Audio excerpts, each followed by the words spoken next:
Hello everyone, আমি Nishu mini blog 30 day চ্যালেঞ্জের এবং ভিডিও। আজকে ডে 2। আজকে যাচ্ছি টেলারিংয়ের কাজে। তো চলো, ভাবলাম তোমাদের সাথেও আমার এই ডেইলি মিনি ব্লগটা, ডেইলি রুটিনটা তোমাদের সাথেও শেয়ার করি। আমার সাথে থাকো, আমার সাথে দেখতে থাকো। চলো চলে এসেছি চন্দনপুর স্টেশনে। তো টিকিট কেটে নিলাম। দেখো চন্দনপুর স্টেশন, পুরো স্টেশন খালি আর প্রচুর পানি হচ্ছিল, দেখতেই পাচ্ছ। তো ট্রেনে উঠে পড়লাম। তো নেমে পড়েছি পোড়াবাজার স্টেশনে। তো হেঁটে হেঁটে চলে যাচ্ছি সেলাই সেন্টারে। আর এটা বাড়ি ফেরার সময় এত সুন্দর পোড়াবাজার স্টেশনের ভিউটা হচ্ছিল।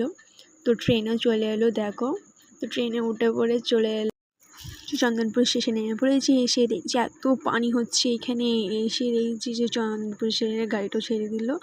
গিয়ে আমরা একটু সিঁড়িতে উঠে পড়েছিলাম। উঠে দেখছি এত পানি হচ্ছে, তাই কেউ আসেনি। যদি আমার এই মিনি ব্লগটা ভালো লাগে, তো আমরা সেলাই সেন্টারে গিয়ে কী কী করি না করি যদি জানতে চাও, চ্যানেলটা সাবস্ক্রাইব করে দাও।